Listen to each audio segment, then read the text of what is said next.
My dear students, good morning. आज हम इस लेसन में अगले मॉडल्स माइट को डिस्कस करेंगे। माइट का प्रयोग किन किन सेंटेंसेस में किया जाता है। हमने पहले भी आरबीएससी में हमारे मॉडल्स का जो अंक भार है, कितने मार्क्स का रहता है, वो पहले डिस्कस किया था कि मॉडल हमारे 2 नंबर के आते हैं। 2 नंबर का इसका वेटेज रहता है। माइट का प्रयोग सामान्यतः ऐसे सेंटेंसेस जिनमें रिमोट पॉसिबिलिटी रहती है, अर्थात बहुत कम संभावना, क्षीण संभावना हो, जनरली ऐसे सेंटेंसेस में माइट का यूज होता है। और एक महत्वपूर्ण इसका प्रयोग है, वो है प्रश्नवाचक वाक्यों में अगर विनम्रतापूर्वक एवं हिचकिचाहटपूर्वक कोई अनुमति मांगने वाले जो सेंटेंसेज होते हैं उनमें भी माइट का प्रयोग होता है। जैसा कि अपना पहला रिटन सेंटेंस है, might I take your pen. Question mark दे रखा है और माइट का प्रयोग सेंटेंस में सबसे पहले हो रहा है, अर्थात इंटरोगेटिव सेंटेंस है। Might I take your pen इस सेंटेंस में एक प्रकार की हेजिटेशन छुपी हुई है और ऐसे सेंटेंस को व्यक्त करने के लिए हम माइट का प्रयोग करते हैं। तो यहाँ एक प्रकार की विनम्रतापूर्वक और एक हेजिटेशन वाली परमिशन मांगने के लिए हम मुख्य रूप से माइट का ही प्रयोग, यद्यपि अनुमति मांगने के लिए प्रेजेंट टेंस में जो प्रश्नवाचक वाक्य होते हैं उनमें मे का प्रयोग होता है, पर माइट से इन वाक्यों में अत्यंत विनम्रतापूर्वक एक्सट्रीमली पोलाइटनेस को फील किया जाता है। एक्सट्रीमली पोलाइटनेस वाली कंडीशन जहाँ रहती है वहाँ और साथ में एक प्रकार की हेजिटेशन भी हो, ऐसी अनुमति के लिए जनरली माइट का प्रयोग हम करते हैं। और इन वाक्यों में एक प्रकार का एक संकोच या संदेह का भाव भी होता है। तो ऐसे सेंटेंसेस हमेशा माइट के यूज से लिखे जाते हैं। Might I take your pen, क्या मैं आपकी पेन ले सकता हूँ, इसमें एक प्रकार का विनम्रतापूर्वक वाला क्वेश्चन है, लेकिन साथ में एक छुपे रूप में एक हेजिटेशन या हिचकिचाहट भी है। नेक्स्ट जो होता है वो टू एक्सप्रेस पास्ट पॉसिबिलिटी, बीती हुई संभावना को प्रकट करने के लिए भी माइट का प्रयोग करते हैं। बीती हुई संभावना को व्यक्त करने के लिए माइट का, your eldest son might have become a doctor, तुम्हारा बड़ा वाला बेटा डॉक्टर बन सकता था लेकिन बना नहीं। टू एक्सप्रेस पास्ट पॉसिबिलिटी को शो कर रहा है, वो डॉक्टर हो सकता था पर हुआ नहीं। ऐसे सेंटेंस को शो करने के लिए हम माइट का प्रयोग करते हैं। तो ये पहला और दूसरा जो सेंटेंस है एज इट इज फॉर्म में कई बार आरबीएससी के बोर्ड एग्जाम में पूछे हुए हैं, तो इन्हें विशेष रूप से ध्यान रखें। टू एक्सप्रेस पास्ट पॉसिबिलिटी वाले सेंटेंसेस में माइट का ही प्रयोग होता है। Your eldest son might have become a doctor, to express past possibility, अर्थात बीती हुई संभावना प्रकट करने के लिए माइट का प्रयोग होता है। उसके बाद में जो सेंटेंसेस होता है वो होता है रिमोट पॉसिबिलिटी। रिमोट पॉसिबिलिटी अर्थात ऐसा कार्य जिसकी संभावना बहुत कम है, ऐसे सेंटेंस को शो करने के लिए अर्थात अत्यंत क्षीण संभावना प्रकट करने वाले वाक्य में हम माइट का प्रयोग करते हैं। जैसे यह सेंटेंस है, the sky is clear now, आकाश बिल्कुल साफ है, स्वच्छ है, अर्थात बादल नहीं है। ऐसी कंडीशन में बारिश होने की संभावना बहुत ही कम होती है। तो अगर यहाँ आपको मॉडल का प्रयोग पूछा जाए तो इसमें माइट का ही प्रयोग होगा। इट माइट रेन टुनाइट, बादल नहीं है तो बारिश होने की संभावना बहुत ही कम है। तो ऐसी कंडीशन में हम माइट का प्रयोग करते हैं, अर्थात यहाँ एक प्रकार की रिमोट पॉसिबिलिटी है और रिमोट पॉसिबिलिटी को माइट से शो करते हैं। ये the sky is clear now, it might rain tonight वाला सेंटेंस भी आरबीएससी के पैटर्न में कई बार आया हुआ है, तो इसे विशेष ध्यान रखें। The sky is clear now, it might rain tonight. इसके बाद में जो चौथा वाला हमारा सेंटेंस है, ये भी ध्यान में रखना है कि अगर कोई पास्ट का पर्पज को शो करना हो, भूतकालीन उद्देश्य को प्रकट करना हो, जो पहले अर्थात पास्ट से जुड़ा हुआ हो, भूतकालीन उद्देश्य प्रकट करना हो, तो उसके लिए भी हम माइट का प्रयोग करते हैं। ही टूक medicine so that he might get well. उसने दवा ली ताकि वो अच्छा हो सके। दवा लेने से पर्पज कौन सा हो रहा है? ठीक होने का। To get well, get well वाला जो काम है वो एक प्रकार का पर्पज है। तो ऐसे वाक्य में भी माइट का प्रयोग करते हैं।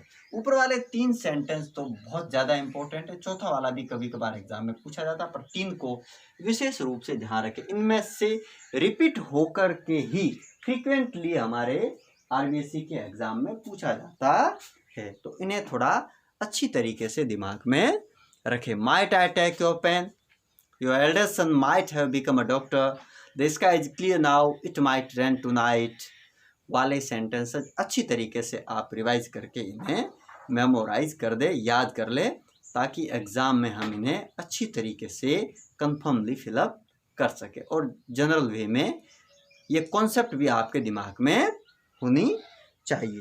तो एक बार से जो हमने पढ़ा है उसे हम रिवाइज कर लेते हैं कि माइट का प्रयोग, जो मॉडल माइट है उसका प्रयोग कौन कौन सी कंडीशन में होता है। इससे पहले हम मे पढ़ चुके हैं, कुड पढ़ चुके हैं, कैन पढ़ चुके हैं। तो उनके वीडियोज भी आप साथ साथ में देखते रहे ताकि उनका भी रिवीजन होता रहे। माइट मॉडल मे का भूतकालीन रूप है, मतलब पास्ट टेंस फॉर्म में यूज करते हैं इसे। मे का ही पास्ट टेंस फॉर्म है और इसका प्रयोग, पहला जो प्रयोग है वो प्रश्नवाचक वाक्यों में विनम्रता पूर्वक एवं हिचकिचाहट वाले वाक्यों को शो करने के लिए माइट का प्रयोग। Might I take your pen. दूसरे प्रकार के जो वाक्य है उनमें बीती हुई संभावना प्रकट करने के लिए, to express past possibility, your eldest son might have become a doctor. ये एक प्रकार की पास्ट पॉसिबिलिटी है, मतलब ऐसा हो सकता था पर हुआ नहीं। Your eldest son might have become a doctor. Number 3 पे अत्यंत क्षीण या बहुत ही कम संभावना वाले, टू एक्सप्रेस रिमोट पॉसिबिलिटी वाले सेंटेंसेस, रिमोट पॉसिबिलिटी वाले सेंटेंसेस, जैसे गाड़ी लगभग निकल ही गई है, उसके पकड़े जाने की संभावना बहुत कम है, और कोई आपको कहे कि take a taxi, you might catch the train, but ऐसा प्रैक्टिकली व्यवहारिक रूप से होगा तो नहीं, आप गाड़ी आपको शायद नहीं मिलेगी। पर अगर इस सेंटेंस को इंग्लिश में शो करना हो, माइट का यूज करके लिखे तो एक प्रकार की रिमोट पॉसिबिलिटी शो होती है। Take a taxi, you might catch the train. The sky is clear now, it might rain tonight. अभी आसमान स्वच्छ है, बिल्कुल साफ है, क्लियर है, रात को बारिश हो सकती है, संभावना बहुत कम है, इसलिए रिमोट पॉसिबिलिटी वाला सेंटेंस है। सो हम यहाँ माइट का प्रयोग करेंगे। और भूतकालीन उद्देश्य को प्रकट करने के लिए, ही टूक मेडिसिन, शी टूक medicine so that she might get well. She टूक मेडिसिन और ही टूक medicine so that he might get well. उसने दवा ली ताकि वो अच्छा हो सके। इस प्रकार के सेंटेंसेस में हम माइट का प्रयोग करते हैं। तो ज़्यादा जो इम्पोर्टेंट वाला जो एग्ज़ाम में पूछा जाता है वो आपका टू एक्सप्रेस पास्ट पॉसिबिलिटी वाला और इंटरोगेटिव वाला सेंटेंसेस, जहाँ वाक्य में विनम्रता भी है और एक प्रकार की हेजिटेशन भी है, पोलाइटनेस भी है, हेजिटेशन भी है। दोनों एक ही सेंटेंस में साधने हो, प्रयोग करने हो, तो हम माइट का ही प्रयोग करते हैं। Might I take your pen, might we spend some time here. तो ऐसे सेंटेंसेस में माइट का प्रयोग करते हैं। इन सेंटेंसेस को आप अच्छी तरीके से दिमाग में रखें ताकि हम इन्हें एग्जाम में अच्छी तरीके से यूज कर सकें, सेंटेंस को कंफर्मली करेक्ट कर सकें।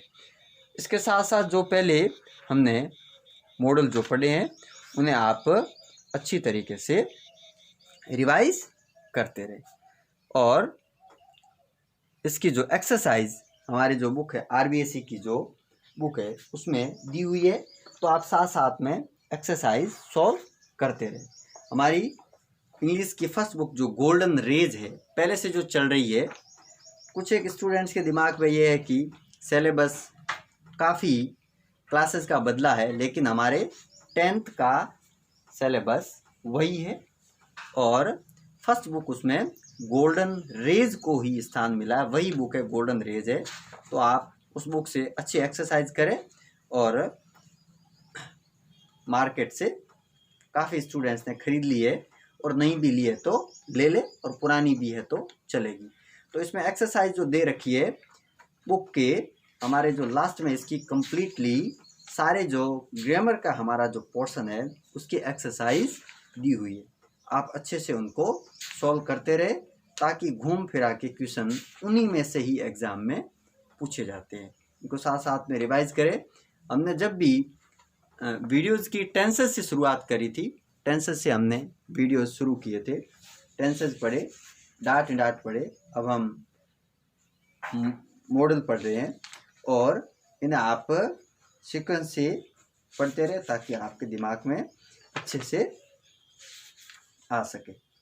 अब जो इस वीडियो में हमने माइट को डिस्कस कर लिया, माइट के जो पॉपुलर यूजेस होते हैं वो हमने अच्छी तरीके से डिस्कस कर लिए। अगले वाले जो हमारा जो लेसन रिकॉर्ड होगा उसमें हम अगले टाइप के मॉडल को पढ़ेंगे और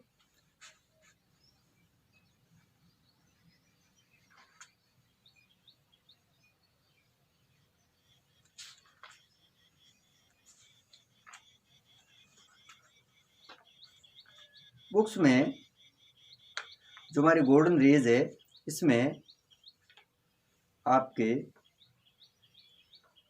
मॉडल से जुड़े हुए कंप्लीटली एक्सरसाइज दे रखी है, तो उन एक्सरसाइज को आप अच्छे से सॉल्व करें। इन्हीं एक्सरसाइज में से क्वेश्चंस सेंटेंसेस हमारे पूछे जाते हैं। स्टूडेंट से विशेष जो निवेदन है वो ये है कि आप ज़्यादा से ज़्यादा गायत्री विद्या मंदिर के यूट्यूब चैनल को सब्सक्राइब करें, शेयर करें, अपने फ्रेंड्स को बताएं ताकि वो ज़्यादा से ज़्यादा वीडियो को देखें, इनका लाभ उठा सके ताकि आपको एग्ज़ाम में अच्छा फ़ायदा हो सके। मॉडल का हमारे इस बुक में page number 68, page number 69, 70, 71, 72 and 73 mean आपका 68 to page number 75, 68 to page number 75 पे कंप्लीटली ग्रामर में मॉडल्स की जो हमारी एक्सरसाइज पूरी दी हुई है, इसके कॉन्सेप्ट को भी अच्छी तरीके से समझाया हुआ है। तो आप उसे अच्छी तरीके से एक बार इसके साथ साथ देख ले, पढ़ ले। अच्छे से दे रखा है used in reported speech for past time, he said and past में, जैसा कि रिपोर्टेड में हमने पढ़ा था कि इसको जब मे को बदलते हैं तो मे माइट में बदल जाता है, तो ऐसे करने से ही said that Neeru might come.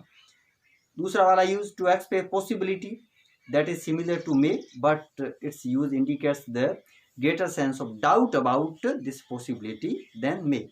I am afraid that if I ask him again, he might refuse. She might win the prize. इसके अलावा टू एक्सप्रेस गैस, अनुमान को व्यक्त करने के लिए भी, that might be a thief. तो ऐसे यूजेस से यहाँ काफ़ी हमें समझाया हुआ भी है, तो इन्हें आप अच्छी तरीके से साथ साथ में पढ़ें ताकि अच्छे से कॉन्सेप्ट आपके क्लियर हो सके। अगले वीडियोज़ में हम अगले टाइप के सेंटेंसेस, अगली मॉडल को पढ़ेंगे। तब तक के लिए थैंक यू।